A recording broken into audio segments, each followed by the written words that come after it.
Hey everybody, this is Eric Stahl. And I'm Daryl Scott, and this is Throwin Wrenches, the auto podcast that was completely right about Lordstown Motors. How does that make you feel? We're never right. No, we pretty much nailed that one from the get-go. On this episode of Throwin Wrenches... Blue Cruise news, Rivian has fat stacks of cash to burn, Bezos and Elon are in the measuring contest, and not the kind you probably think. And somebody bought the Porsche from Risky Business, Daryl. And I'm not sure I would have paid that price unless it came with Rebecca De Mornay. All these stories and more coming up next. Yeah.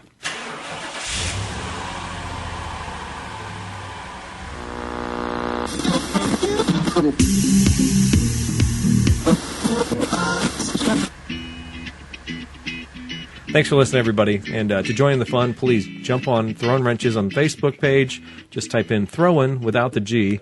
Wrenches and go there, or you can send us an email at info@throwinwrenches.com.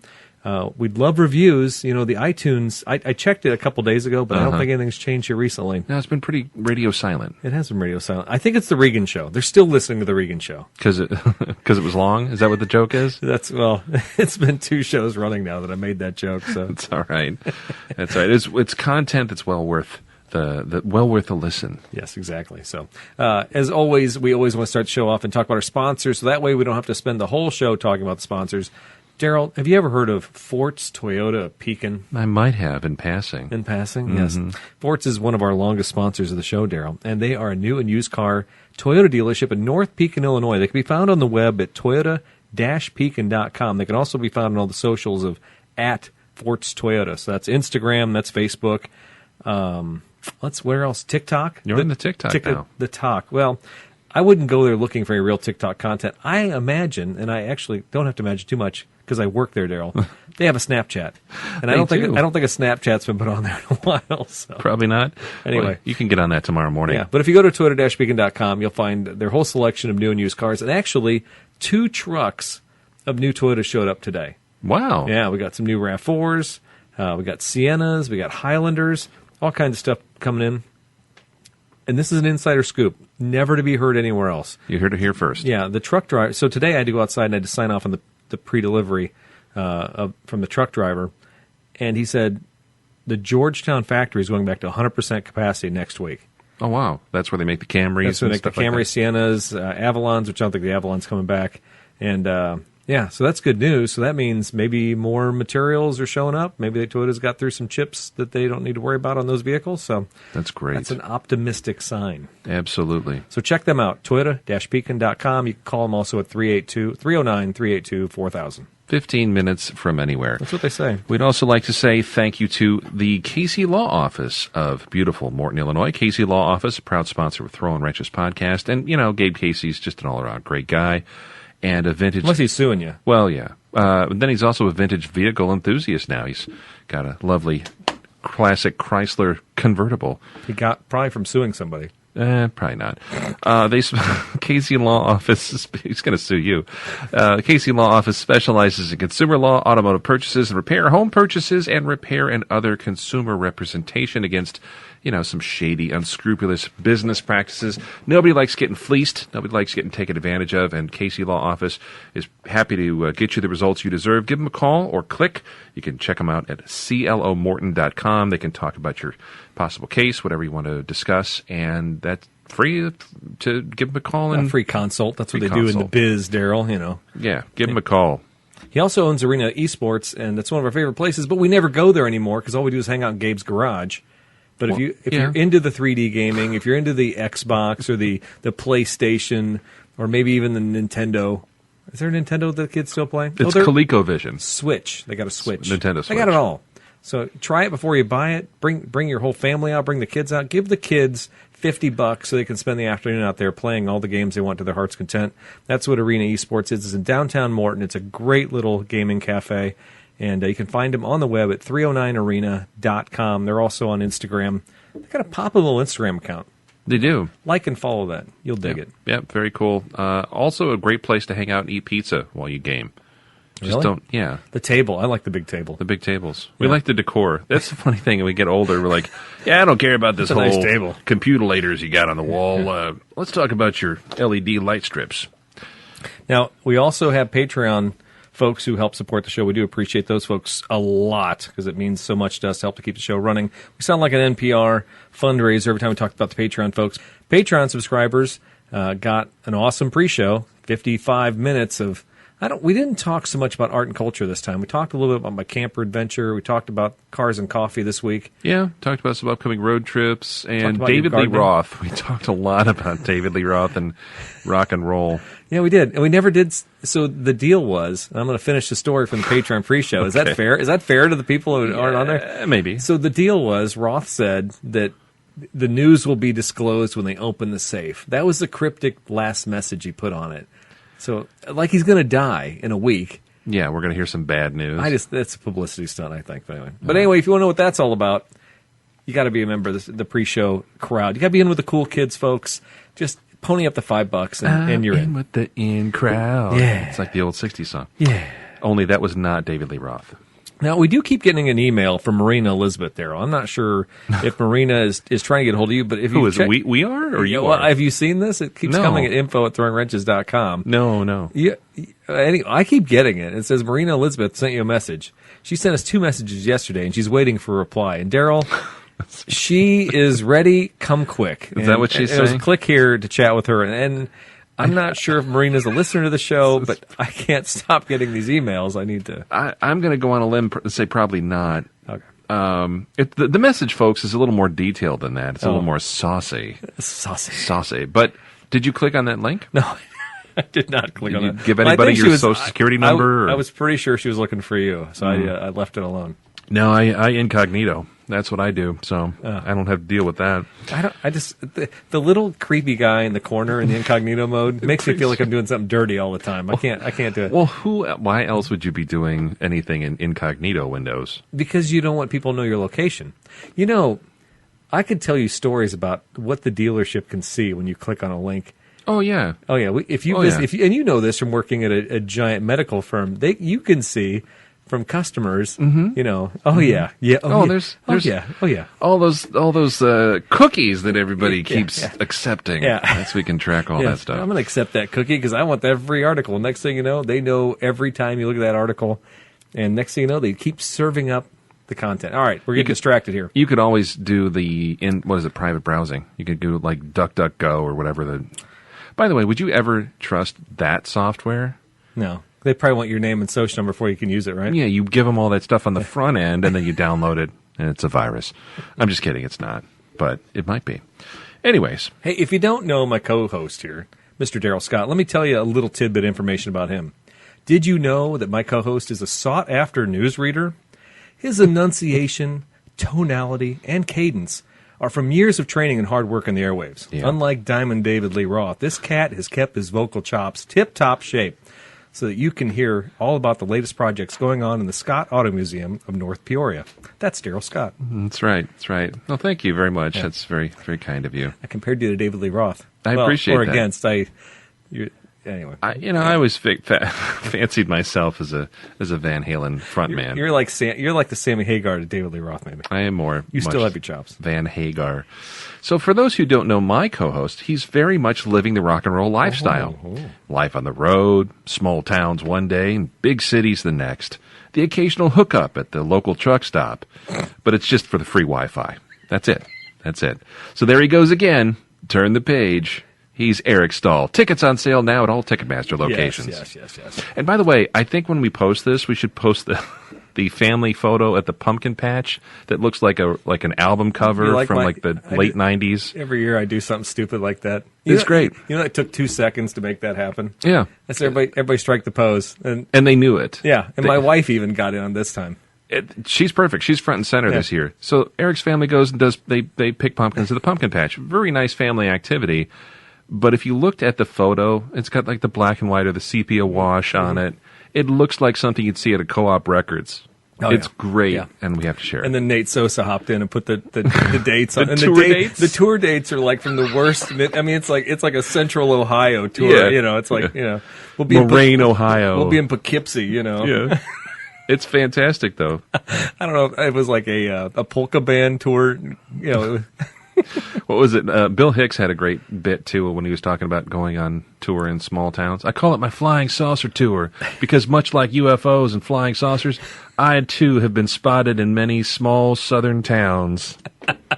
Flying saucer. Nice. I love Any Bill Hicks fans out there? Yeah. info@throwinwrenches.com. There you go. All right, thanks for listening, especially if it's your first time. Does it feel like the first time?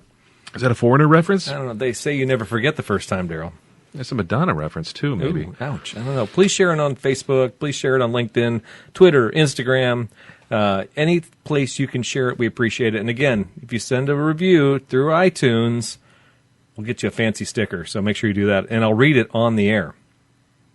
Daryl, let's hop right in the show. Let's do it. I picked a race daily kill. There it is. I don't normally do this. But we were inspired, so I came back with a race daily kill.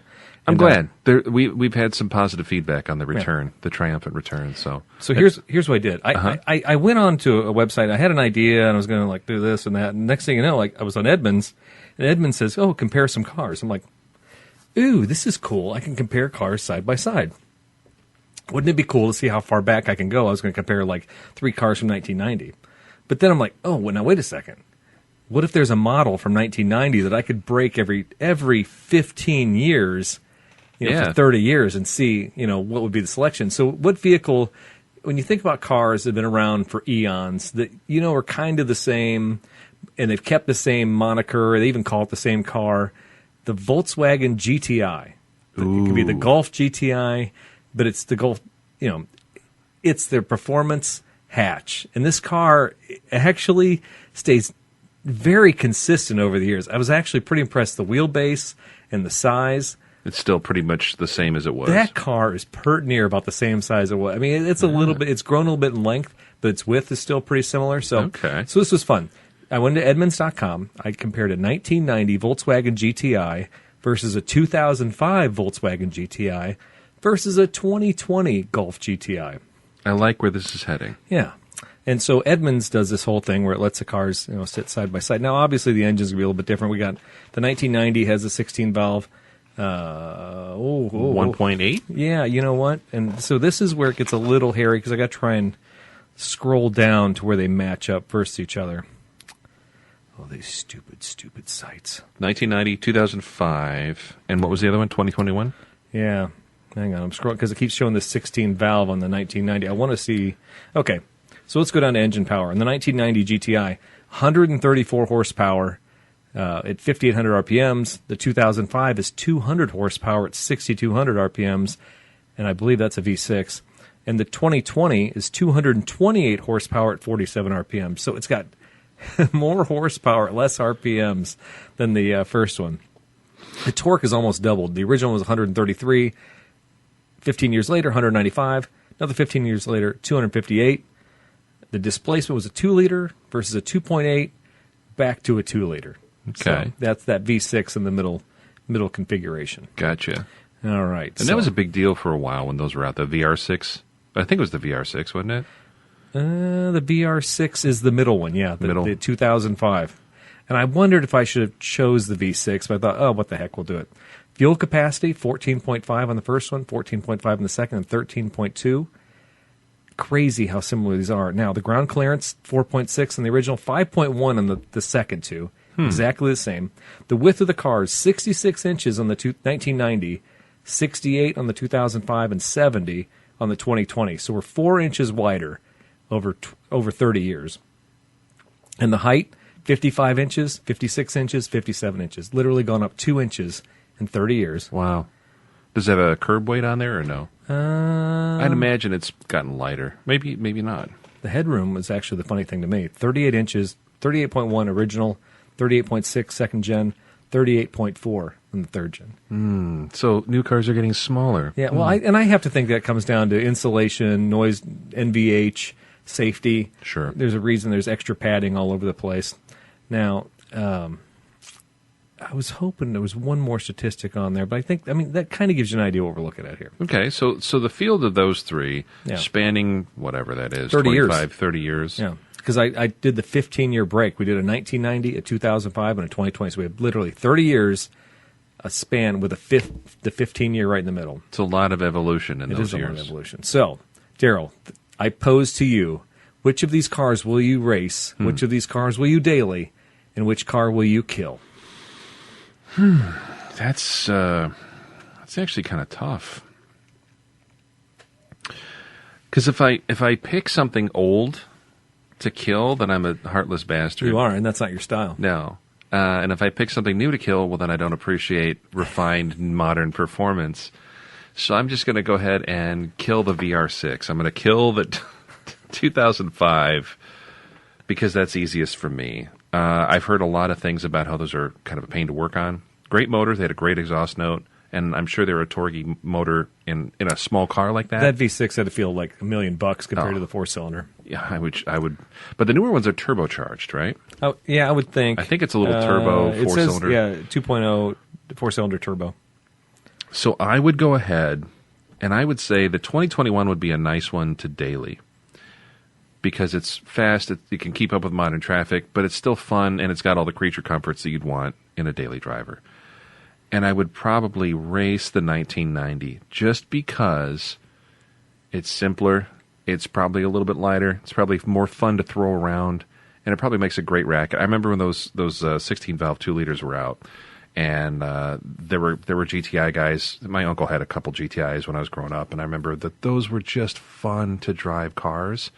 And I think when you take the computers out and you take a lot of the nanny stuff off, traction control, that didn't exist in 1990. It was, you probably had a nice 5-speed gearbox in there with a decent differential, and the thing would probably do okay on a track, on a road course. So that would be my pick. Race the 90, daily the 2021, and kill the 2005. Is that terrible? No, as a matter of fact, as you were working out that logic in your head, I'm struggling between the 2005 and the 1990. Okay. Because I both of those cars I think would be fun to race. I agree with you completely. I think the 2020 is totally a daily driver. Now, there's an argument to be made that the 2020 could be the race car. Yeah. I watch these newer cars. Yeah. I mean, there was a guy with a Benz wagon. It was almost like a Golf. I don't even know what this thing was. It was a twin turbo. It was a monster, and it was in my Class B Street and autocross, like an E series with like the 5 or the 6.3 or something. I don't know, but it was fun, and the guy beat me by like 100th of a second, versus the Supra. But he was all-wheel drive, so which is nice. Yeah, so I could see racing the 2020, but at the same time, of these three cars, the one I'm going to daily, I'm probably going to daily that 2020 and just enjoy the ride, have fun. I could take it to the track if I want to, because that's the way this car's built, but we'll daily it. Now, as far as racing, Daryl, I'm going to go with the 2005 to race. I want a little more power. That's fair. I think with the 6-speed manual and that V6, I think I'm going to have just a little bit more fun than I drove a 1990 Celica at Autocross. Yeah. I did that for 2 years. And I think that's where that 1990 Volkswagen is going to be. It's a cool car. It's a GTI, with manual. It's going to dogleg around. I'm going to have one wheel up in the air. And I'm going to have a blast seeing the pictures of me driving that car. But while I'm driving it the whole time, be like, man, I wish I had something newer. And I think that's where the 2005 is going to fall in. So I'm going to race the Volkswagen GTI. And I'm going to daily the 2020, but I'm going to kill the 1990. Sorry. Right. I've had some 1990s, and I'm done with the 90s. That's fair. And just looking at the numbers, too, like almost 70 horsepower more.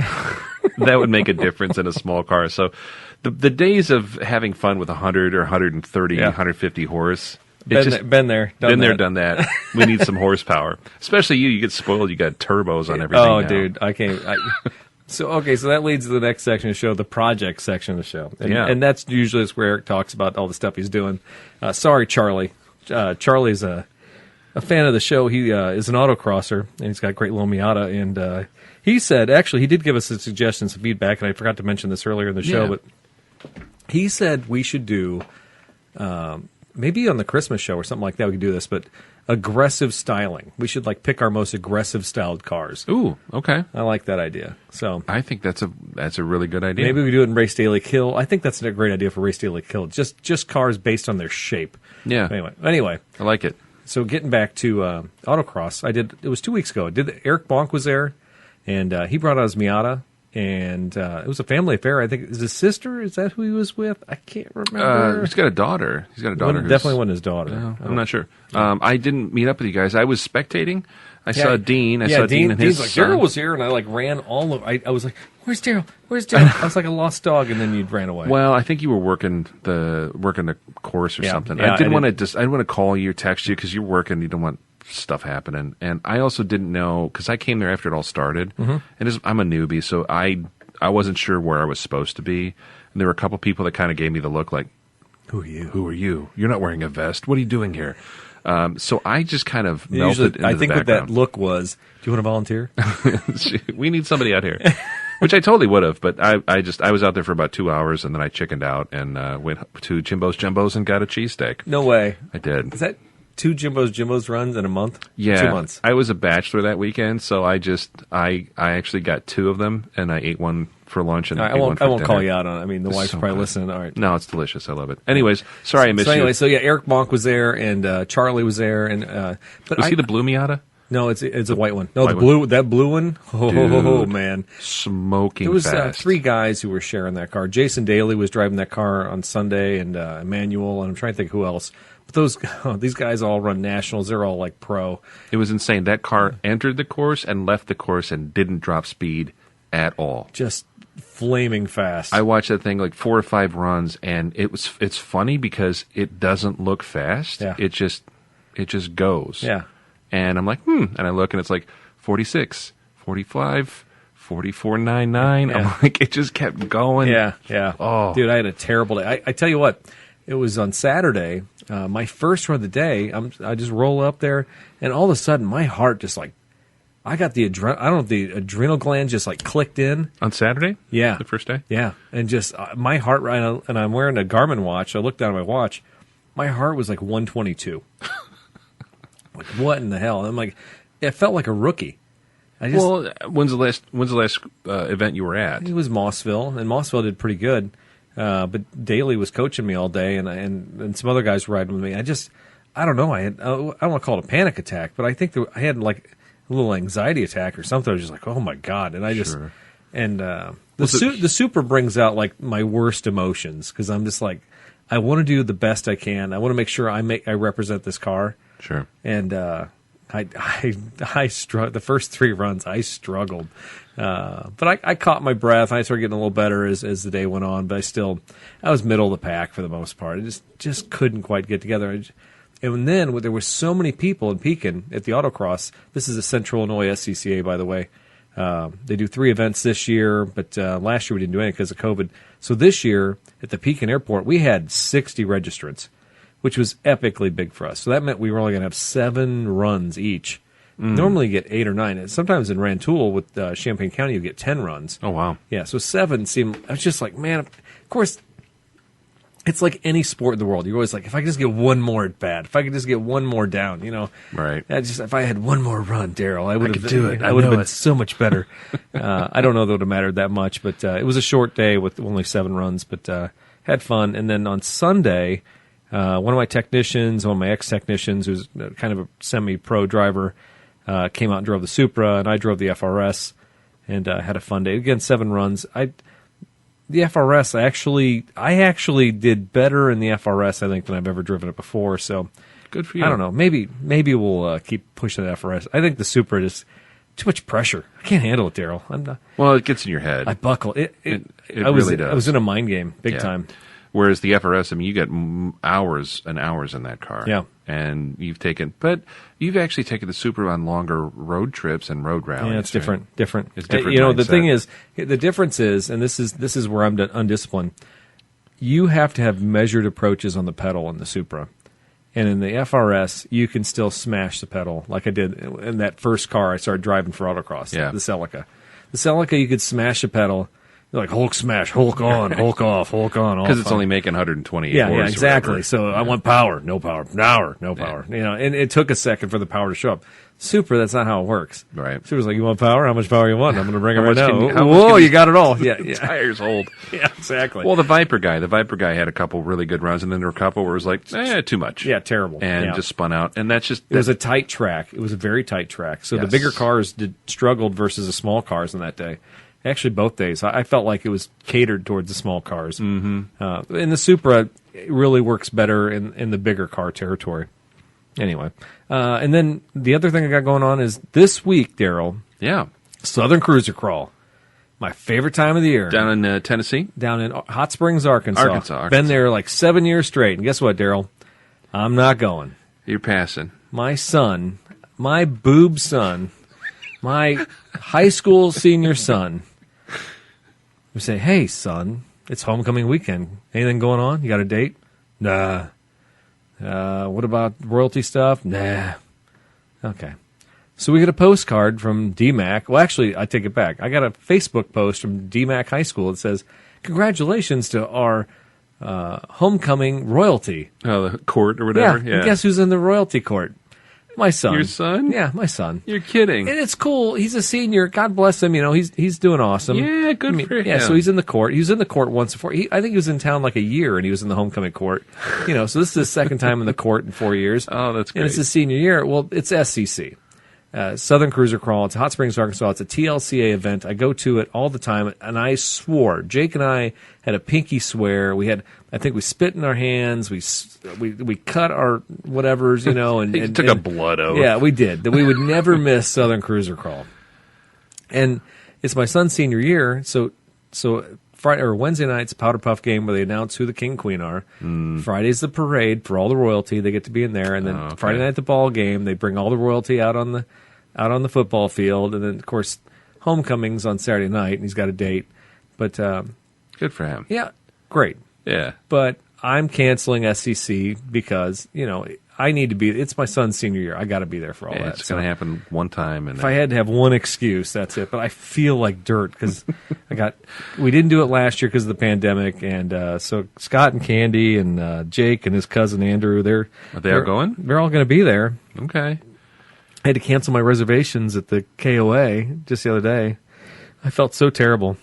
It's okay. Next year. And so one of my employees like, you drove to Ohio the other day. Why don't you just drive down to Arkansas for a day or two and then come back? And I'm like, and I could do that. Oh, yeah. I could just drive You've down. also been doing that like every other weekend. Yeah. So do I want to spend 8 hours in a car to drive around to off-road park for 8 hours and then get in the car the next day and drive home? But you thought about it. I did.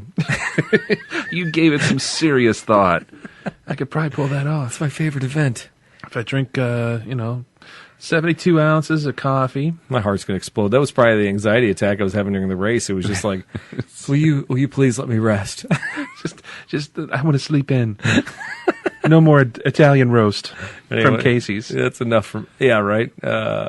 Dude, I went to Casey's the other day, and every one of those machines, I don't get the creamers. I'll do like a 3/4 cup, but then I'll sneak over to the cappuccino machine, and I'll do like the flavor. But they were all out the other day, and I'm like, this is as bad as McDonald's getting investigated for their shake machines being out, right?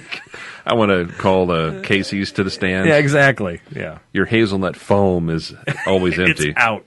Anyway, all right, that's enough about me, Daryl. What do you got going on? You got a Blue Beauty out and going. I did. I got the 55 Plymouth back on the road after months and months of... Is this your car or the wife's? Technically, it's both of ours, but it's really hers. She loves it, and she looks better in it.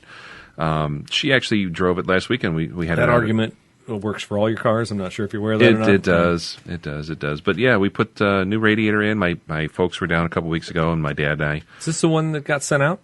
Yeah, it got completely recored, and we went through replaced all the hoses, found a nice bypass hose that's got the mold in it, the little bend, because the original one had it's got a separate heater core and a defroster heater core. They're two separate ones, two separate motors. Yeah, it's actually kind of nice. So if one of them blows up or something, you can just loop it and just run the swap other. The hose around. Hey, look like a double radiator action. Right, it's like a switchboard. You just plug it and unplug it. But no, actually, everything went back together well. I had to fix the thermostat housing. It had some pits in it from some electrolysis, and I started picking and sanding, and of course, like a couple holes. And it's just an oddball part that is only specific to that car. Power wagon stuff. The radiator is in a different spot. The neck goes straight up. This one's actually clocked and has a bend on it. It's stupid. So I tried. I started. That was the only thing that was going to hang me up. Yeah. So I got new hoses, clamps, all that stuff. And I'm like, no, I'm going to go do what every self-respecting American man would do and go buy some JB Weld. So I actually bought JB Water Weld because people said that was for any kind of heater system. So for like a coolant leak? Yeah. Okay. Yeah, and I've seen guys repair John boats with it. Okay. And supposedly... So I'm going to say the boating crowd probably knows this stuff pretty well, right? Oh, yeah. It comes in a... I don't know if you ever messed with this stuff. We use JB Weld every once in a while at the store. It's a running joke you JB Weld anything, but yeah. Yeah, and I know there's certain types of fluids that'll eat it up or, just not really good for it. But no, I've had really good luck with their stuff. And I used the water weld. It comes as like a putty stick, and there's 2 parts, and you take it out of this tube and you knead it like clay. Oh, yeah. So I had to go buy new gloves because I'm like, I'm not getting that under my fingernails for like 2 years. So your fingernails do grow, Daryl. Okay, but then I chew them, and then I eat them, and then I'm 50% epoxy. But no. It's like the gum in your stomach that never digests, right? Right, exactly. That's what I think of. But no, so I fixed that, sanded everything down, went back together, went really well. And my fuel pump, I rebuilt that too. That had because I can't just have one problem. My fuel pump diaphragm was old and leaky, so I rebuilt that with a kit that I got, and it went together like clockwork. It was actually really enjoyable. So put the thing back together, got it on the road, topped all the fluids off, and then Sarah drove it to Cars and Coffee after I test drove it. I didn't just like throw her in and be like, hey, I think it's good. Yeah. Hope it doesn't leak fuel or overheat. Bye. So we went to the Cars and Coffee Saturday. You had no test mileage on it at all? I did. Okay. Yeah, I did. I went through the heights and I put about 10 miles on it. But no, the car drove great and everything's good to go. So just in time, I've got about 2 or 3 more car events. There's a Friday Night Lights, I think the 15th. And then there's a what they call the Brighton Run, or the Run to Brighton, up in Wisconsin. The AACA, the Antique Automobile Club of America, North Shore chapter up in Chicago, they do November 7th. It's like the first Sunday in November every year. Mm-hmm. And it's to commemorate the London to Brighton Run. That was the basically that car, like an early horseless carriage, ran against the train, and ran for those two cities, London to Brighton. Okay, I was going to say, this sounds like an English thing. Okay, it is. Yeah. It's very much a the motor car. We'll see if head to head with the it's whatever. Like Paul Bunyan versus the steam saw. Yes, exactly. Yeah. So they did that in like 1895 or some. You can look it up. I don't know. So, and the AACA chapter up north that my dad's belongs to, they do one from somewhere in the suburbs of Chicago to the small town of Brighton, Wisconsin. So somebody got to ride a horse? Nobody rides a horse. Oh, damn it, because I'd like to see like Gabe Casey's 1927 versus a horse. Right, just some like Clydesdale. No, it's a fun run, and depending on the weather, it's great. Otherwise, if it's rainy and cold, the reason snowy, you do an event like that in November is because all the old cars can show up and not worry about overheating, right?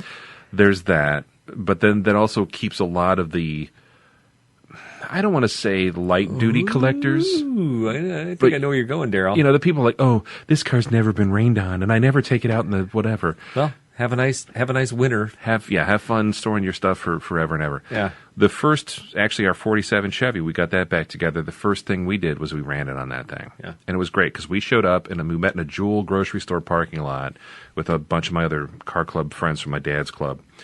And it was like us with our old Chevys, a couple other people with, other cars.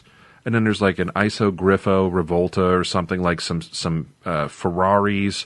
A guy in a Rolls-Royce Silver Ghost rolls up. Oh, wow. Like, there's some really cool collectors up in that part of the world that will drive their stuff. They don't care. And we had a wonderful time. We did it about 2 or 3 times in a row, and we stopped going. I think I'm going to try to go this year. I don't know if I'm going to take the Plymouth or I'm going to take the Volvo. Will you drive the car up there? Yeah. I could see you driving the Volvo up there. I don't know if I could see you driving either of the other 2 cars that far. Yeah, I mean, they would make it. You'd be back roads doing 45 all the way up there, right? The Plymouth would actually, that'll do 70. It'll do 70 all day. Yeah. But the Volvo, I think it might be easier to take it. Plus it's got disc brakes. It's a little easier on the highway. Yeah. We might take that up there, take the dog up, and take that Monday off to come back on. Yeah. But I really would like to do that. I really think, especially with everybody talking about electric car futures and things. We've talked before. I think that the old car hobby, the days are numbered. So I need to get out and enjoy them while we can. So Anyways, not to be a Debbie Downer. That's okay. And winterizing a little bit? Yeah, I think the only other projects I got working on is I need to start doing windows and inner doors and weather stripping on the 58 Plymouth and start putting stuff away for the winter. So the 58, the never-ending project car. Yeah, the one that I've never started, basically. I just keep buying parts for and throwing it in it. I'll get there. I swear to God. Get there. All right. That's enough of that. Let's get on to TWISM, Daryl. You know what TWISM stands for? Something, this week in something. This week in social media. There it is. All right. It was all over the place. I don't know if you caught this article or not, Daryl. I did not. But someone bought the risky business Porsche 928. Arguably the least valuable Porsche in all time, right? Well, it was. I think that the tide might be changing. Yeah, apparently so. And that was the car that, if you remember the movie, the Tom Cruise movie, yes, and Rebecca De Mornay movie. That's a reference from earlier. Oh, is that where that came from? That's where that came from. She's beautiful in that movie. Yeah, she's also kind of good in Jessica Jones. The Porsche that he borrows from his dad, well, he didn't really, he kind of just took it while his parents were parents gone. are out of town, yeah. And it ended up in Lake Michigan. Yeah. Because of a woman. It's always because of a woman. It's always because of a woman. Everything's because of a woman. But he you sorted and I it are out. sitting, likely our histories are intertwined because of a woman. I mean, that's how, not the same woman, but no. Women guide our whole lives, Daryl. Yeah. But anyways, that's the car from the movie, and everybody that watched that in the 80s went, oh my gosh, that's a incredible car, and it just went in the lake. Well, this happened about 3 weeks ago, and according to Road and Track, someone paid $1.9 million for the risky business Porsche 928. Wow. Yeah, risky business has a lot going for it. The 1983 comedy. Was it a comedy or was it a dramedy? It was kind of a coming of age thingy. But anyway, I didn't laugh a lot. Did you? No, I don't remember. I remember being tense. It's got like call girls and it's tense. Illegal stuff. And, yeah. I mean, he did dance around to Bob Seger. But anyway, Tom Cruise, it made him a movie star, and it gave the world the old-time rock and roll scene. But its biggest cultural contribution might have been the rehabilitation of the Porsche 928 image. I'm not sure that movie defined it for me, but it was a cool car, right? Yeah. The movie redefined the 928 as a perfect early 80s performance grand tourer, and the car can escape in a daring chase and was more than worth saving from water damage after it was its untimely sinking. 3 cars were used in the filming, but most of the filming was done with one, a specific 1979 928. That car sold at Barrett-Jackson yesterday, and this was on September 19th of the article, for $1.98 million, Daryl. That's ridiculous. Whoa. I mean, I like them. I love the 928. Yeah. I'm a 928 apologist, as you might say. But at the same time, $1.6 million. I mean, it's movie history, I guess. I mean, didn't like Ecto 1 from the Ghostbusters movie go for something like that? It went for stupid money too. Yeah, but that's cool. At least you could drive that. People would know what. Well, what and they is. knew it was from Ghostbusters, right? You drive this thing around town. You show up at a cruise night. And someone's they'll be like, "Oh, that's just a 928. Those are kind of the crappy Porsches with the front." Oh, it's a shame it's not a 911. Maybe someday you can afford one, a-hole. And I paid $1.2 million. It's the one from Risky Business. What? Risky what? Tom Cruise, the weirdo. First off, do you have Risky Business in your movie collection? No, I need to. I don't either. You don't? And can I watch on Amazon Prime right now? Probably not. Can I watch on Netflix right now? Nope. So that movie, I mean, this is my whole thing with artists who don't put themselves on streaming platforms. And I say the same thing with classic movies that are on streaming platforms. Yeah. You're limiting your audience and you're limiting your cultural relativity. Yeah. You know, if only nobody can hear history. it, if nobody can hear it and you expect them to pay for it, guess what? They're going to go somewhere else where they can get something they don't have to pay for. I think that's fair. Yeah. What would you pay for that car? If you were Elon Musk, you had billions at your disposal, and you're like, oh, I really want this car at auction. If I was Elon Musk, I wouldn't buy that car. I mean, there's a million other cars. I'd buy a Bond car before I'd buy that car. All right. I mean, I don't know. It's a cool car. It was a cool movie. But I'm out at half mil. But I mean, half mil? I'd go $500K. I mean, it's a super clean Porsche. Yeah. Yeah. I just think there's so many other iconic movies that I can think of all the Burt Reynolds movies from when I was a kid. I can even think about some Clint Eastwood movies, you know. Any Which Way But Loose. I might want the pickup truck from that. I wouldn't mind that.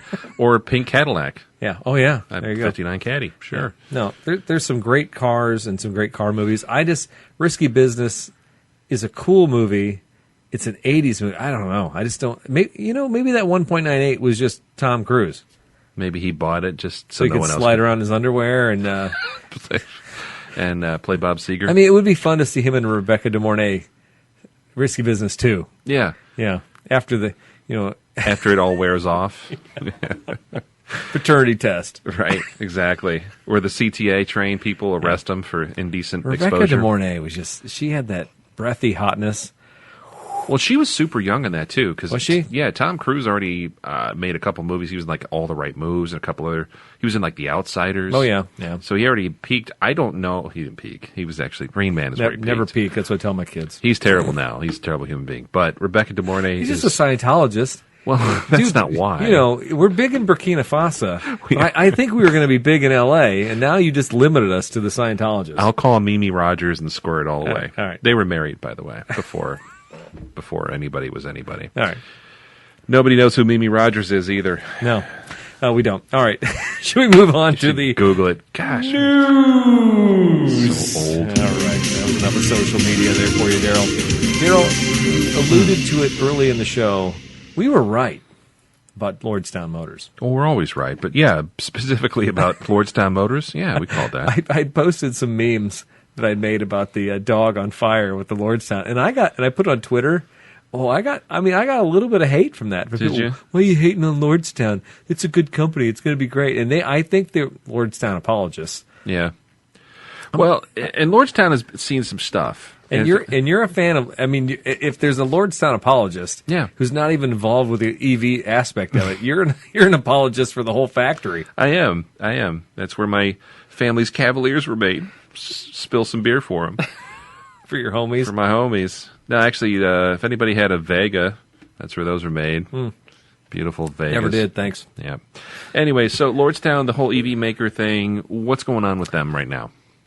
This is from a press release. I'm not sure who the company is here. Foxconn EV production plan is back in motion with Lordstown Motors Ohio plant acquisition, says Global Data. Following the news of the Taiwanese iPhone maker, Foxconn has acquired Lordstown Motors electric EV factory for $230 million, Daryl.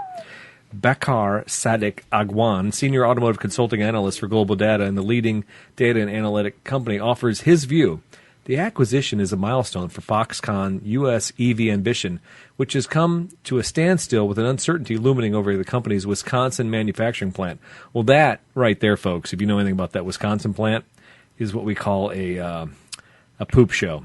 A boondoggle? Boondoggle. And certainly for the folks of Wisconsin. The purchase of the Lordstown motor manufacturing site, which was a GM plant until 2019, as everybody who knows Daryl knows, will be a turnkey solution for Foxconn's EV manufacturing.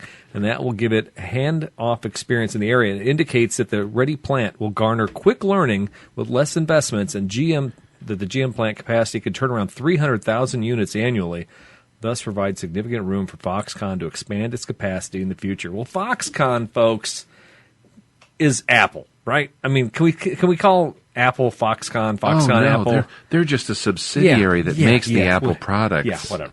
In a very safe working factory condition this place. This is so weird right now. Yeah, I mean, we got company, and we talked about the Sony car last time. Now, we talked a little bit about Apple cars, but Apple cars were really Apple cars. They were just Lexus dressed up with Apple headgear. Mm-hmm. And now Foxconn has bought a factory that's building an EV truck. But Foxconn is totally in bed with Apple. Yeah. I mean, and I work in a dealership. I work for an auto manufacturer, and I think the auto manufacturers still hold a ton of cash. But as we've seen from Elon Musk and from investors, applications and practical knowledge of the automotive business don't seem to carry any weight with stockholders.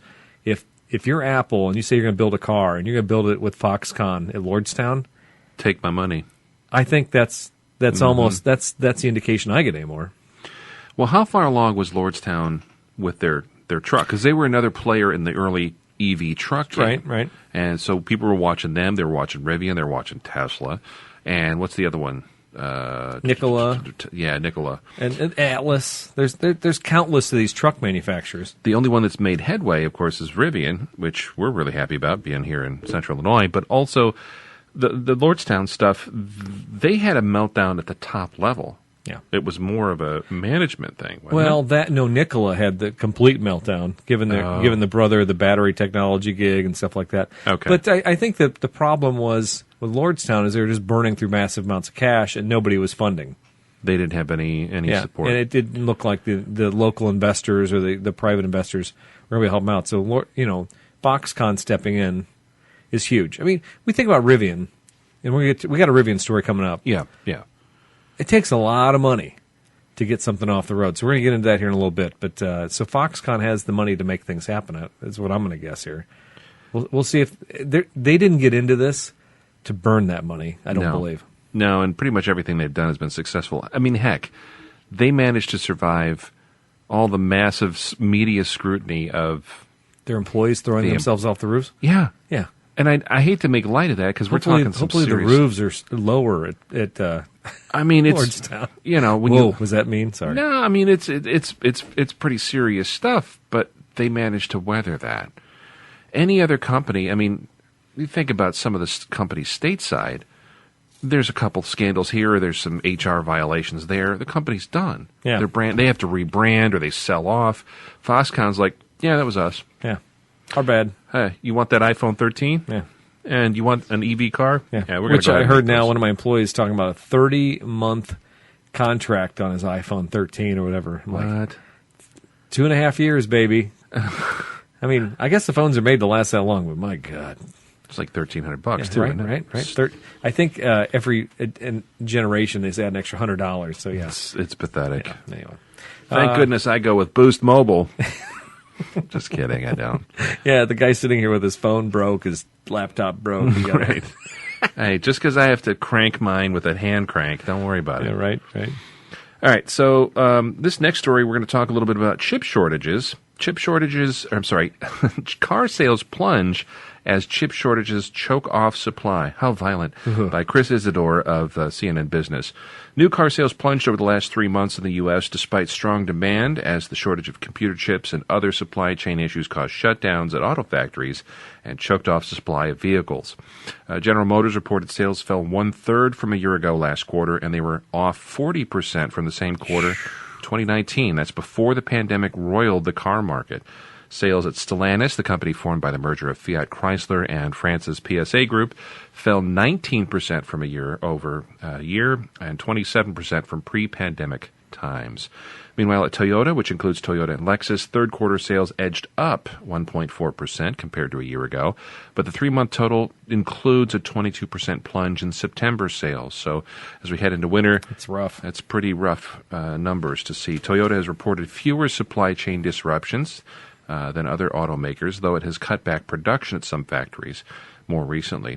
And so all automakers pointed to the semiconductor supply chain disruptions and historically low inventories as a problem for their sales. Well, there's no cars on the lot. I mean, I'll hop right in there and just jump on that. There's none. I think we had 2 red Highlanders and 2 gray Tundras. Is like our whole new car inventory. That's it. Yeah, I had a friend of a friend actually got rear-ended in an auto accident, and while they were going through the whole insurance and estimates rigmarole, they finally decided to total his vehicle out, and they gave him 5 days to return the rental car. I'm like, good luck with that. And he'd go find a new car. Here's your money. Yeah. We want that back by Friday. And he's like, well, how am I going to do this? So the places he looked at, stuff was selling. Like if he didn't want it that night, they had a buyer. Yeah. Like they had people lined up. It's like Adam Merrick is like selling cars now. Very much so. Yeah, he's our local. His selling system sells cars or houses in one day. Yeah, like guaranteed to sell your house in one day. Every market has one of these guys. Yeah, and it's insane because one night you got 19 vehicles on the lot, the next morning you got 7. Yeah. And okay, well, can I order what's coming down the pipeline? He says, nope. We can't project that. No. Or one place he said he looked at, they said, we have a bunch of cars out here, but they're missing fuse panels. They're missing all these parts that they're waiting to ship, and we got to fix them here and do the PDI. That's rough. And so Ford had talked about sending cars out that way unfinished. Yeah. And as much as that sounds appealing, because at least you'll have the car on your lot, then you have frustrated customers who go on your lot and they see all these new cars that they can't buy because you're still waiting on parts. Yeah. So which is worse? I'd rather have it behind a veil somewhere or behind a curtain in a warehouse than have it sitting on my lot for people to get irritated with me. I want the blue one. Well, we can't sell it to you. Yeah. Why not? Yeah. Because, Karen... I'm sorry, Karen. Yeah. Karen. But it's right here. Yeah. I can't sell it to you. It doesn't run.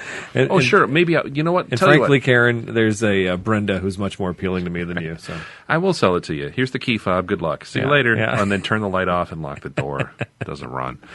Now, I feel for him. Interesting to note, though, about the production ramping up. I mean, we talked a little bit earlier on. Yeah, that was my secret tidbit if you were listening earlier in the show. So if that driver was correct, and sometimes, boots on the ground knowledge is what you want, right? You want to hear a guy who delivers the vehicles talking about a little insider scoop.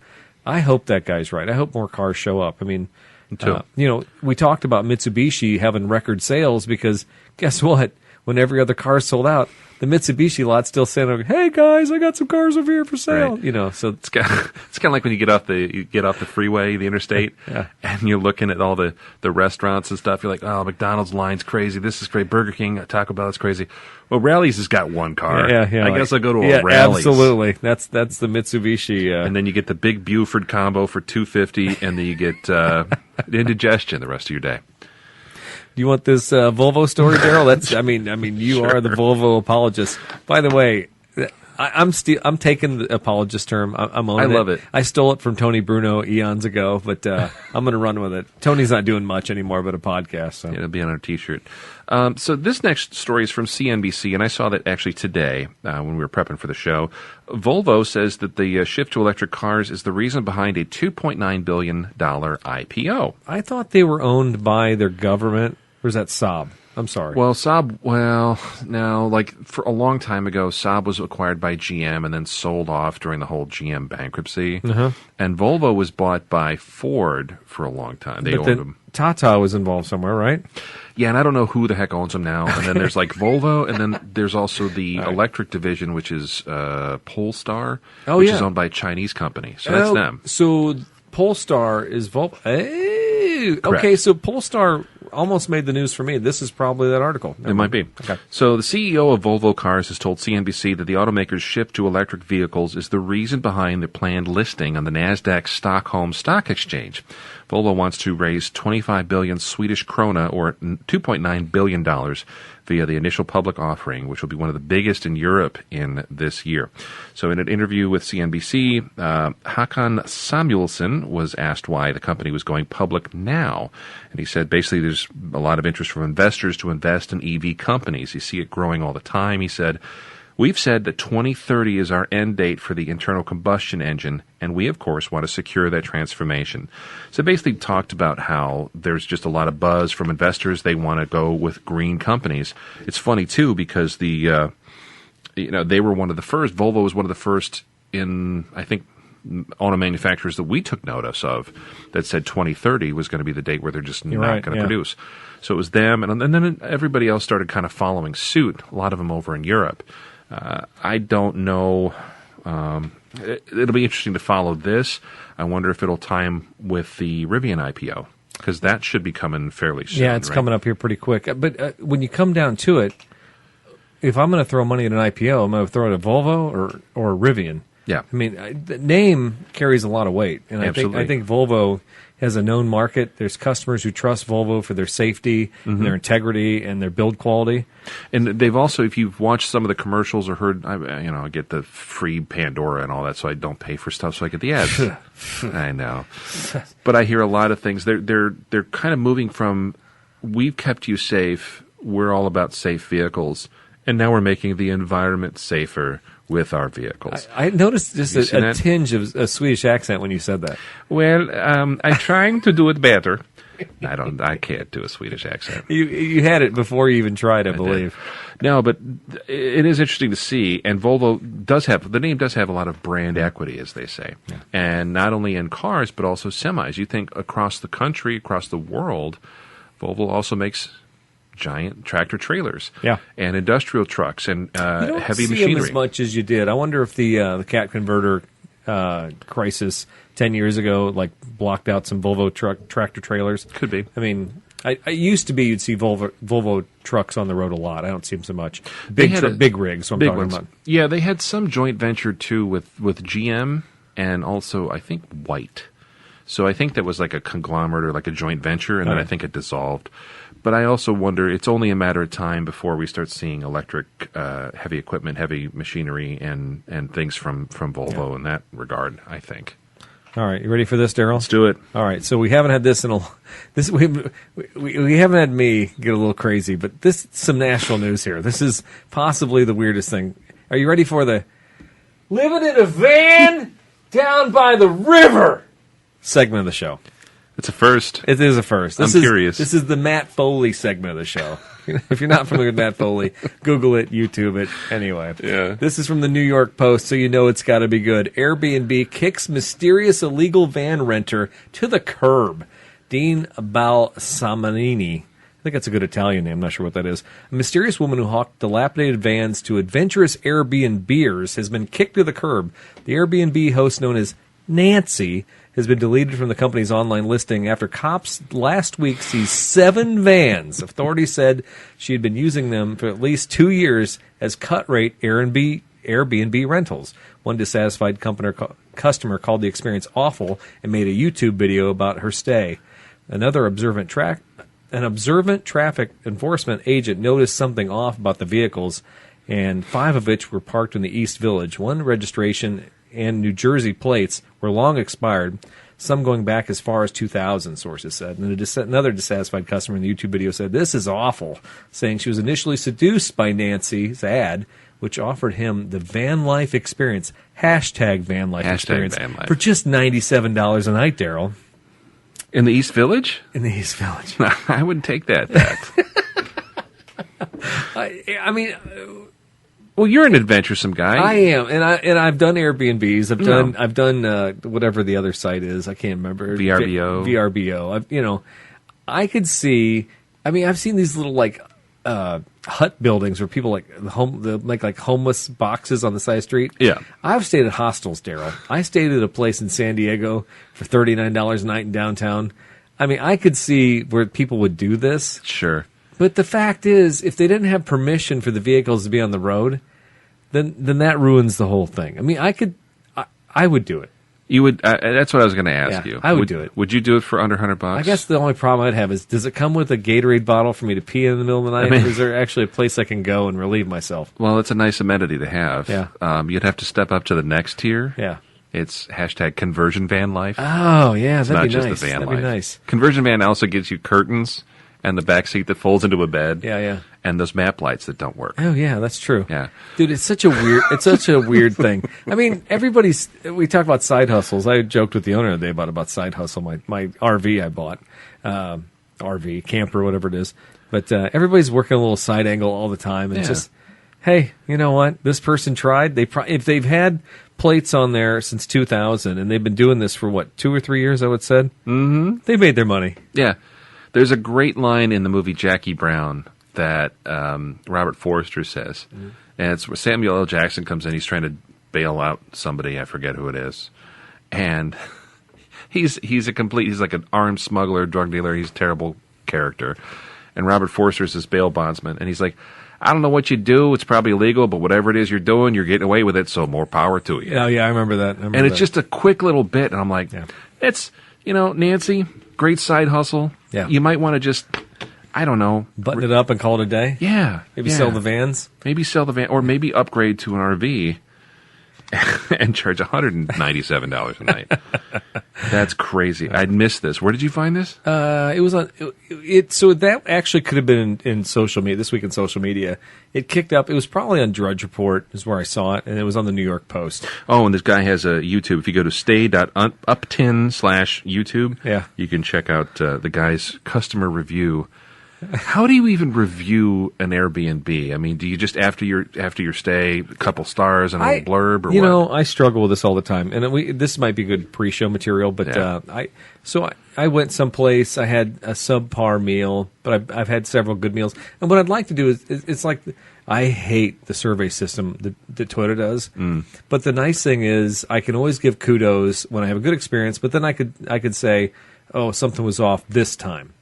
Whereas if I do a post on Google or Yelp or wherever, or Facebook, it's my permanent review. Yeah, I can't add to it. Amazon, right. At least if you do an Amazon review on an item, you can add to your review, or you can say, hey, postscript, or reply to your own review.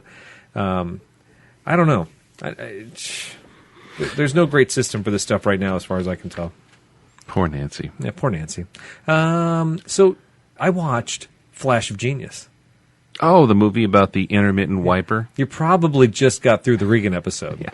And if you did, you might have heard us talk. Maybe was that pre-show, or was that on the regular show? No, I think it was on the regular show. Okay. We talked about the Greg Kinnear movie, Flash of Genius. It's about the gentleman who won his lawsuit versus Ford Motor Company for intermittent cruise.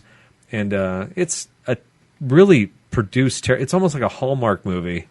I mean, there's a couple times where I watch the zoom and the focus. I'm like, oh, who did this? High schoolers? Like super cheesy? It's bad. And then the soundtrack is like some cheesy blues guitar riff. It's not good. Not good. No, because it's all about like an engineer. It is. And engineers aren't cool people. No, I mean, trust me. I don't want to say this. I'm going to way to go. Way to lose every Caterpillar employee who's listening right now. How dare you? Hey, I love engineers. I think engineers are like the pillars of the community. If it wasn't for engineers, we wouldn't even have these microphones, Daryl. That's not what I meant. What I meant to say was engineers aren't usually the type of people who are... Daryl, I'm trying. I would never be a politician. Engineers are typically the type of people you make a movie about, where their life is that interesting. And if you think about his life, did you watch this movie? No, it looked terrible. His life sucked after he put himself in the hole. And there was a couple times, all because he invented the intermittent wiper. He built it, and but then he got sidetracked. He was going to build a factory, and he was going to produce them for Ford and then sell them to Ford. He was all about his, him owning something, and so he got caught up in that game. In the meantime, Ford and everybody else like, we need these now. We don't have time for you to build a factory. We're not waiting 2 years or whatever. So they just did it themselves. They took a schematics and like, see you later. Well, not necessarily, but in their argument in court later on, I'm sorry, I must spoil the Hallmark movie for you. It was 2 hours. We got an hour into this. I'm like, oh, how much longer can it be? 20 minutes? Another hour? I'm like, holy crap. We were in deep. Yeah. But ultimately, the argument for Ford was, well, what he took was just existing technology and rearranged it in a way that made it do this. And so Kearns' argument was, well, he pulled out Moby Dick. And I'm sure this was all pretty much from the court case. But he read like the first line of Moby Dick. He's like, well, is this word a new word? Is this a new word? It was the best of times. Or no, it wasn't Moby Dick. It was Tale of Two Cities. Tale of Two Cities. It was the best of times, the worst times. And so all those words existed before Tale Two Cities. He just put them in this different order. Exactly. Okay. Yeah, so that was the argument, blah, blah, blah. And the rest is history. And the guy made like $170 million, something like that. Wow. Yeah. But originally the settlement was going to be for like $250,000 or $450,000, which was 10 years earlier than that. And I'm thinking to myself, just take the money, dude. Take the money, be done with it. He ruined his family. He got a divorce. He just, all because he wanted Ford to apologize and pay him what he thought it was worth. So was it worth it? I don't know. Whatever. But there's a lot of that stuff early on. Any kind of pioneer usually winds up getting ripped off, or I could go on and on. But I'll put that in my list of movies to watch. Put in your list of crap. When your wife wants to watch a crappy Hallmark Christmas movie, go, I got something better. It's about cars, but it's produced as good as that movie. It's going to be so bad, you're going to love it. And it's got a sad ending with no romance. You'll love this movie, honey. Speaking of cruise control, Daryl, did you know GM is ready to resolve its lawsuit against Ford over Blue Cruise? I did not. This is from Jamie LaRoe of the Detroit Free Press. General Motors is ending its lawsuit against Ford Motor Company over its use of a single word, cruise. The battle started in July when GM sued Ford for copyright infringement, saying the Ford name for its hand-free driving system called Blue Cruise was too closely resembled a GM self-driving subsidiary called Cruise, the GM Super Cruise, and its hand-free driving system that it introduced in 2012 and then launched in 2017. On Sunday night, GM told the Free Press that the lawsuit had been resolved amicably. They declined to release any final terms. A Ford spokesman said the settlement is still in process, but they made a comment indicating the future of the word Blue Cruise. Blues Clues. It was Blues Clues, exactly. Blues Clues, yes. That's what it was. May continue on future Ford cars. Isn't that a relief, Daryl? That's stupid. Who cares? I don't know. That's one of those stories where you're just like, did somebody meet I like somebody? the Copilot 360 or whatever they had. I think that was a better name. Autopilot. Autopilot. And also, whenever something that ridiculous gets settled amicably, is it just like two executives meeting with an attorney in the parking lot out behind a courthouse and be like, hey, we're going to go to this steakhouse. I'll buy you a steak. You want to make this disappear? Yeah, okay. Yeah. I don't know if the shareholders are always that nice about it. You're going to have some... I mean, I don't remember the name of these giant shareholder guys who would, like, control the companies, but this happened years ago. You like, hear stories about everybody's cool, but this one guy who owns, like, 20% is, like, manhandling the whole company decision, right? Mm-hmm. So maybe they just buy him out. It seemed like Chrysler had that problem. Didn't Daimler and Chrysler... I'm trying to remember the guy. There was like a rogue shareholder. Yeah, that could be a deep dive on the next show. That's a rabbit hole segment. Yeah, absolutely. All right. So, Daryl, you talked a little bit about this before. We have local news. Rivian. Yes. Yeah, so Rivian, which is basically our neighbor, just to the east of us here. 20 minutes away down the road. Yep. Rivian, the maker of electric pickups, backed by Amazon, disclosed a net loss of almost $1 billion. Yikes, in the first half of 2021 in its initial public offering paperwork. The Irvine, California-based startup, in a filing Friday with the U.S. Securities and Exchange Commission, listed the size of the offering as $100 million as a placeholder that will change when terms of the share sale are set. Rivian, which, of course, everyone here is talking about the IPO, seeking to be valued at about $80 billion at a listing, Bloomberg News reported in August when the company announced that it had filed confidentially for an IPO. The company's IPO plans come as the electric vehicle makers are starting to scale up, angling for a bigger slice of the growing market. With $10.5 billion raised from backers, including Amazon and Ford Motor Company, an established factory in Illinois, and thousands of reservation holders for its R1T truck and R1S sport utility, Rivian is among the most serious competitors lining up to take on the electric vehicle leader Tesla. Leader's a stretch, but anyways. The filing revealed some new details about Rivian's pact with Amazon that underscores how the startup has tied its future to one of the biggest benefactors. The e-commerce giant is going to have exclusive rights to Rivian's delivery vehicles for 4 years after receiving its first one, and it gets right of first refusal to buy the vans for 2 years after that. Amazon has ordered 100,000 last-mile trucks by 2030. Those are full EV delivery trucks, and the first 10,000 are due this year. But the filing shows that Amazon's logistics unit is not bound to buy any electric delivery vehicles from Rivian, and that it can still work with other potential automotive partners. Yeah. Hey, we're not just going to get it from Rivian, guys. We're going to, we'll call other people. Sure. Yeah, Dodge, keep our number. Right. We got you in our phone. We'll hit you up. We'll holler at you, boy. Hey, Daryl, I did the math, so you don't have to. Thank you. I appreciate that. I was a C math student. I wasn't much better, but... I don't know if you know what $1 billion is. And if you were to break it out over 6 months, it's only $5.5 million per day. That they were losing. Yes. Okay. Yeah, that's for 182 days for half a year. That sounds reasonable. Wait a minute. Were you in finance? This sounds reasonable to me. I mean, if I want to take it down a little bit further and think about it, it's $228,000 an hour, Daryl. 24 hours a day.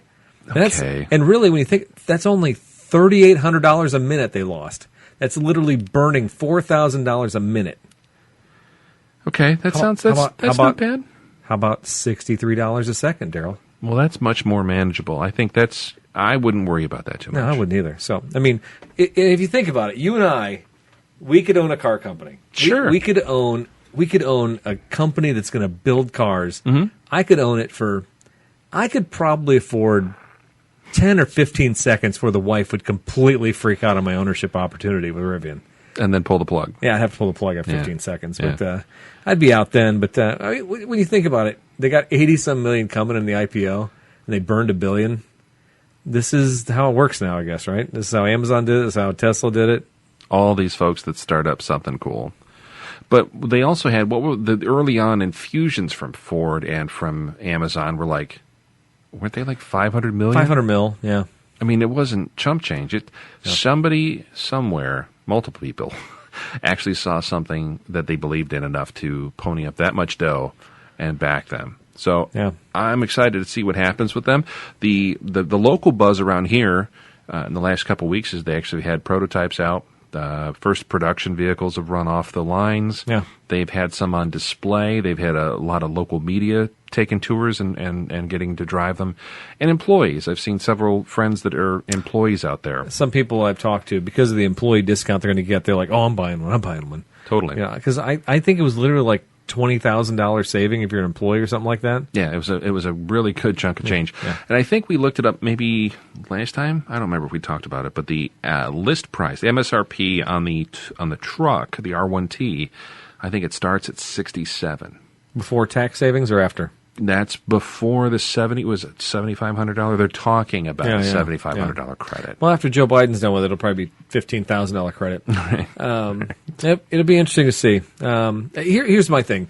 You and I were in a garage a month ago in Danvers, Illinois, and there was an old Italian car in the corner, and a couple Fiats, and I thought to myself, can a Rivian? What if you came around the corner 50 years from now, and there's a Rivian truck sitting there? That truck it's a paperweight. I think you're right. I think a lot of the modern stuff is going to be obsolete. Yeah, and it's not, if there were any gas involved, there's any petroleum involved, and I hate to be this way. I'm not trying to sound like I'm Debbie Downer on this, but I think that the usability of these vehicles, and this is just like Foxconn buying Lordstown, it's like an iPhone. My iPhone 3 is a paperweight. Yep. And we know that. We're like, oh, we've moved on. Nobody is ever, it's not like I'm going to go to Mega Replay in 10 years and go, oh man, look at that iPhone 3. That's a classic. I'm going to get that. It's not supported. I'm not getting any apps. I can't get on any Wi-Fi structure with it because it probably doesn't have whatever the current security level is. Yep.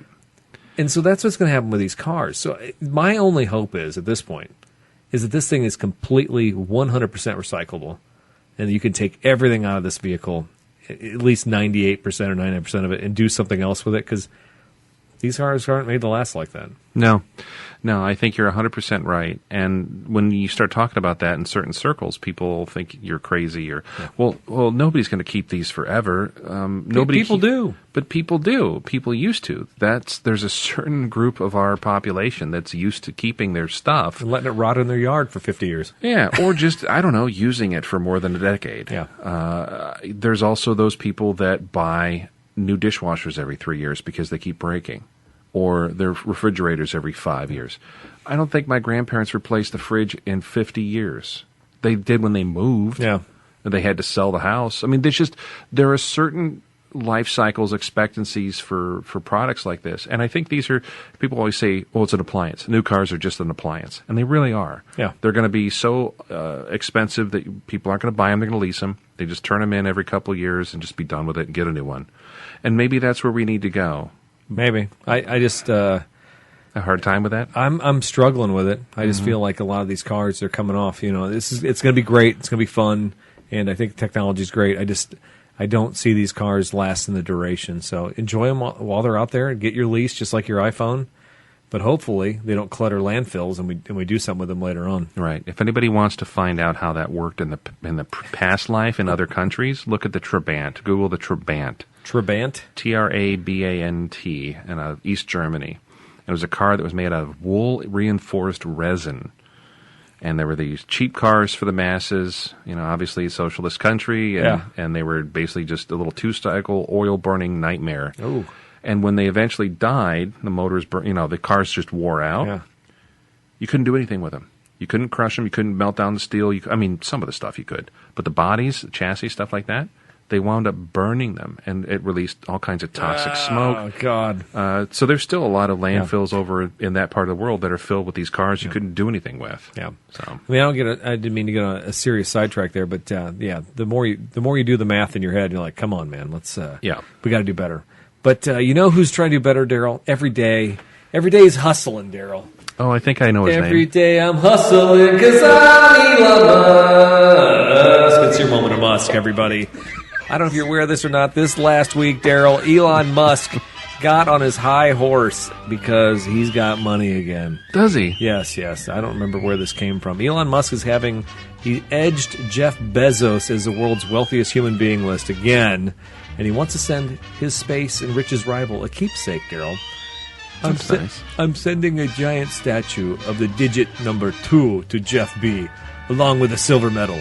Musk told Forbes, upon being asked for comment on becoming the third person ever to amass $200 billion of fortune. And that is your moment of Musk. Oh, number 2, Jeffrey. Wow. There you have it. Rich dorks.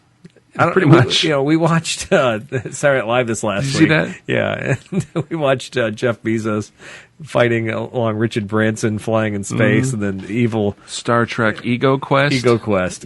Quest. This has me thinking. I mean, I'd like to go back. Not that I cared that much, but were the Vanderbilts and the Rothschilds, like, were they sending letters via, like, Western Union, like, I got you this week, Yeah. Got a telegraph for you, sir. What's it say? Oh, it's from that damn Rothschild. Says, suck it. Yeah. Suck it, Trebek. Or whatever the 1890s Yeah, contemporary slang would have been. I tell you what, man. So when I lived in Fort Myers, the Edison Museum was down there, and there was a whole thing about how Edison hung out with Henry Ford and Thomas Firestone or whatever his name is. And so that was like a whole thing down there. And I always wondered, Firestone. It was as these guys were, titans of industry. Did they sit there and did they measure, like we talked about? I think they just went fishing and compared fish. Okay. Or shot endangered species or something. Whatever rich people did back then. Yeah. This whole thing. I mean, Jeffrey, I own shares of Amazon because I believe in the capitalistic model. I don't own shares of Tesla because I still think at some point the card game is up. I don't know. I could be wrong. I'm waiting for it, too. Have you seen the build quality videos of the Model 3? No. Model 3s have been coming out, obviously, for a couple years now. There's the latest ones have been, I don't know where they're built. I don't even care. But there's a lot of quality control issues, apparently, from people who paid a lot of money for them. Yeah. And they get them and they're like, it's kind of it's all a facade. Yeah, I rode an X a while back, though. I'm like, that's pretty cool. I could see owning this. It is what it is. They're nice. It depends.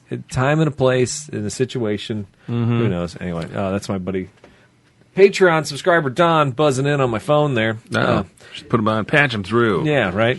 Caller, you're on the air. All right, Daryl, do we have any grinding of the gears? I had one little tidbit. It looked like you had some gears to be ground. I did. Yeah, I was cruising back from Ohio with my trailer. Uh-huh. And I was going through a lot of construction zones, stuff like that. And at one point, I was in the left-hand lane, which I don't like to do when I'm hauling a trailer. But if I'm in the left-hand lane, it's probably because everybody else around me is going slower. And so at one point, I'm like, I'm beside a motorcyclist, and he's not wearing a helmet. He holds up his hand and looks at me and flashes 5-5. He holds up all of his digits on his left hand. Okay. Like I don't know the speed limit. How fast were you going? I think I was doing 55 or 50. I was probably doing 57 to 60, if I had to guess. Okay. Somewhere there. So not crazy. I wasn't going crazy. I'm pulling a trailer. I have no trailer brakes because the tree hugger didn't have a controller on it. So I'm not doing anything stupid. But this guy who basically, listen, I don't know if he was a junior police ranger when he was a kid. Right. I don't know if he's got like an authoritarian thing where he feels like he's got to be a traffic cop, for everybody else around him. Mm-hmm. But he has no business telling me what the speed limit is. It bugged me. I don't know why. How long did you seethe about it? I think it was about 100 miles. 100 miles. Like, looking back, like you... I wanted to make sure I seethed so much that it made it to the dock. We do a pre-show doc, and we write all this stuff down in cursive, as a matter of fact. I write it all down in cursive, and I make sure that, I want to practice my penmanship so Daryl can read it as well. Of course. And then I fax it to Daryl, and I make sure he can read it. And he said... We do. And then I mimeograph it, so we have copies. Yeah, that's a bad copy, but I'm going to try and work with it. Yeah. Carbon paper. I love, though, to your point, like, what are you, like, the king of the road? Yeah, Fire Marshal Bill. I'm not sure what that was. Everybody, though, there's some people in every group that want to be the arbiter of truth and all that's right and just with the world. Hey, slow down there. Where's the fire? Yeah. Maybe there is a fire. There might have been. You don't know me. Yeah, exactly. Yeah. My name's Chad, by the way. Chad and Karen. Anyway, that guy might have been a Chad. I don't know what was going on there, but all I know is when he held his hand up for the 5-5, I'm like, this guy sucks. Yeah, this guy. This guy's terrible. Yeah, and put a helmet on, jackwagon. Yeah, and you're gonna flame me for not going the speed limit exactly. But exactly. Like the no helmet's fine. All right, I've done enough chatterboxing, Daryl. For the next segment, Cars of the Week. I'm sorry for any of the hearing impaired folks. I did not give you any time to prepare yourselves. Blast them too much. But I am going to say Cars of the Week segment, Daryl. Yeah. I don't know how it was for you this week, but Facebook was out for a day. Yeah, it was rough. And so for Cars of the Week, Daryl and I, we peruse all of the used car sites, Car Gurus, Facebook Marketplace. Does Twitter have a marketplace yet? I don't think they do. They should. They should. But Facebook Marketplace was down, so I could not scan for a whole lot of cars this last week. But what we do, we look at stuff. We look online. We share it with to our buddies, and we share it around to our wives. And my wife generally ignores those emails when I find something. I'll bring a trailer. But sometimes, just sometimes, we find one that's going to be. It's going to fit the garage. It's going to fit our lifestyle. And that's our car of the week. We virtually bought it in our head. We own this car. Yeah. Daryl, what did you buy in your mind this week? Well, after my wife blocked me, I actually... No, I'm kidding. I did send this to her. She's like, that's nice. And then that was it. So, anyways, but I went ahead mentally and bought a 1984 Ford Thunderbird Elon. Not Elon Musk. It's... like, I don't know, it's French. I didn't get the hand script on this one, so this is all new to me. No, so this was it's a beautiful kind of a dark steel blue. I'll throw it your way. I just want to see it was on Facebook Marketplace. Ooh. And I remember, chicken. Yeah, I remember as a kid when these things were popular. There weren't many other U.S. cars in 1984, especially like luxury coupes like these, that looked this good. These were kind of the early Aero. It's the second year of the Aero Fords, what they call, like, I guess the Aero Fords, like Thunderbirds, the Cougars.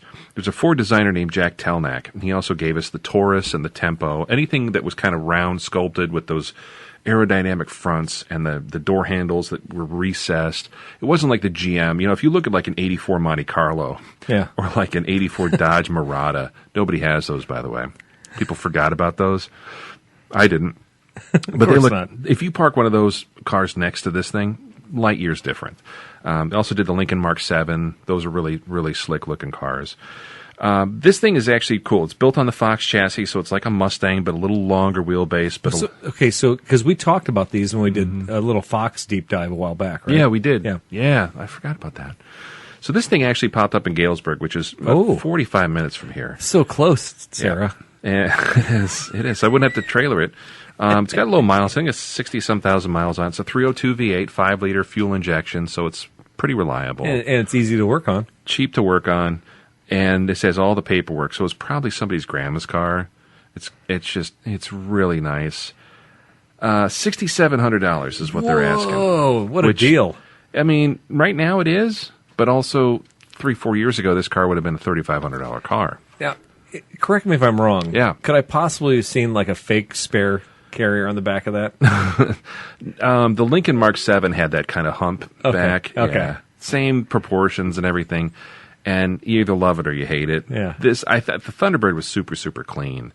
The Cougar, you started getting frumpy. They started doing the vinyl half top with the little light up Cougar on the back. Landau top. Yeah. These were a little more sleek, I think.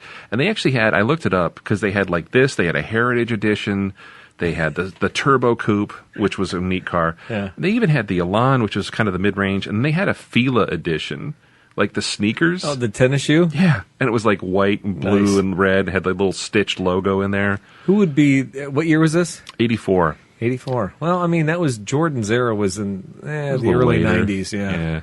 So you could have the Kareem edition, maybe. Maybe, or like like Run DMC, although I think they were Adidas fans. Somebody would love it. Anyways, that was my pick. Totally random. But and so the wife said... She said, that's nice. And then she went back to watching Murdoch Mysteries or whatever whatever BBC show she's watching. I don't know if you saw the Billy Bob Thornton shows back on Amazon season 4. What's that? I hate him as a human being. Oh, never mind. So that's right. I mean, I'm sure he's great, but I hate him. It's a good show. Although I can't, it's so good I can't remember the name. But so, Daryl, so what did you pick? By the way, Billy Bob Thornton. If you ever want to watch anything that makes you feel like I don't know, a better human being, watch Billy Bob Thornton's interview with Kwan Jomeshi on from the CNBC. Okay. Years ago, his band was in there. Does it got the blood vial around his neck with Angelina? No, this is after that, and he was doing like his band. Oh. And he was like, I'm a serious musician. And he had him on to talk with his band. They did a performance on the show. It's up in Canada. And you can Google it. It's great. Well, check it on YouTube. After the show, they do the interview, and he starts talking to the band, whatever. And then he starts talking to Billy Bob about his movie career. And he's like, that's not why we're here.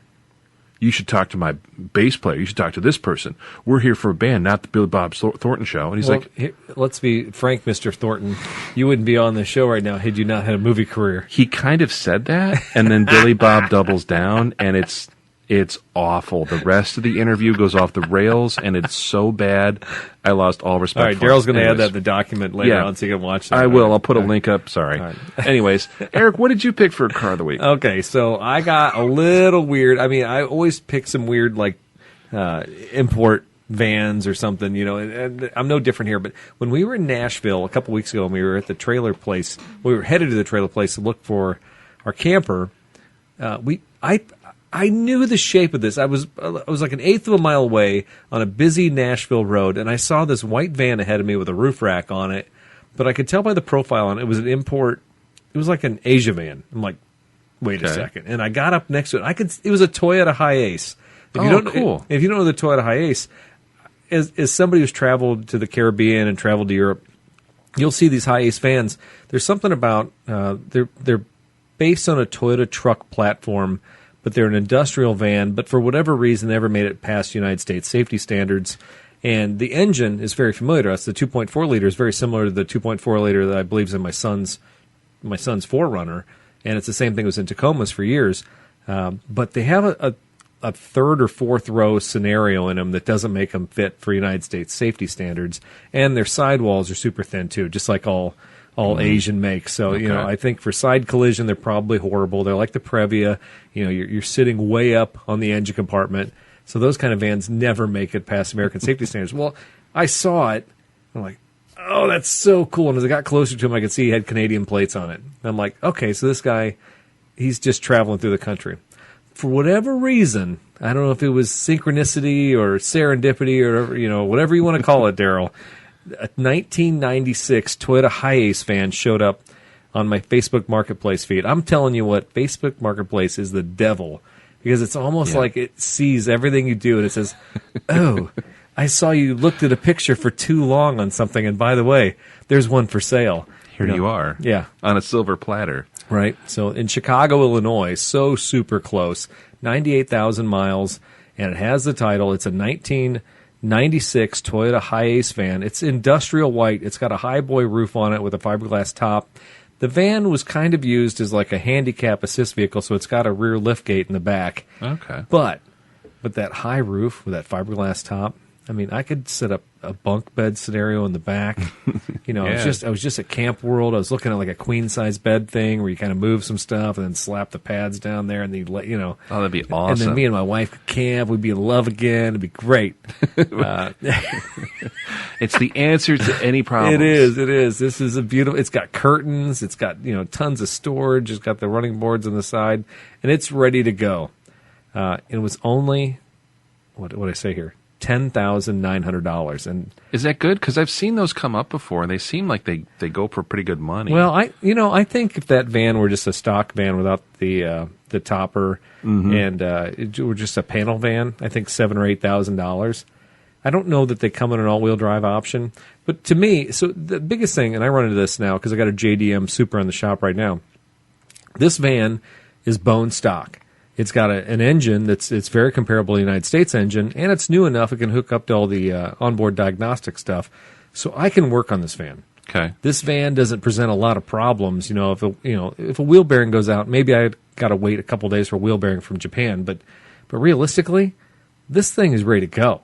Yeah. And I could live the van life, #Vanlife, without the horrible whatever she's got going on in New York City, that lady. Yeah, or the one who's got murdered in her van and her boyfriend's run the Appalachian Trail or whatever that whole story is. Yeah, that was weird. Yeah, that was weird. We didn't even get into that because that wasn't really car related, but kind of was. Yeah. Maybe we'll talk about that some other time. So the highest, does this one does it have like a crank out roof, like a Westphalia, like an old VW? I think the possibilities are endless with one of these, but when you get one that's already got the fiberglass roof on it, I don't think there's anything else I can do. I think at this point, this sucker is done. I think you could probably find 1 million conversion kits for a traditional one, especially for a cargo van. And maybe we'll keep looking. My dad actually asked why I hadn't bought it yet when he saw this. I mean, it does seem like something right up your alley. I mean, honey, my dad said I should buy it, right? I mean, if your dad said to buy something, you'd probably buy it, right? Yeah, we actually went back and forth last week on a 1930 Chevy. He's like, well, I'll give you half. I'm like, no, because then we're both in trouble to a serious degree. Stop, Dad. But no, I almost picked that one. Now, the High Ace is cool. When I went and looked at that Century up in... Well, that's right. Yeah, you went up to... Continental, was it? No, St. Charles. Okay. St. Charles. They had a High Ace fire truck. It's like a 94. Yeah, so it's like it's got the cab over engine front, but then it's a fire engine in the back. Yeah. Yeah, and it was like a little crew cab, so it had 4 doors on it. Yeah. It's a pretty good size, and I swear it sat up pretty high. It might have been a 4-wheel drive. It might have been. But it looked cool, and I thought that would be neat. And it was super, super clean and super expensive, so I was like, man, forget that. But I have seen those High Aces come up now and then, and they do seem...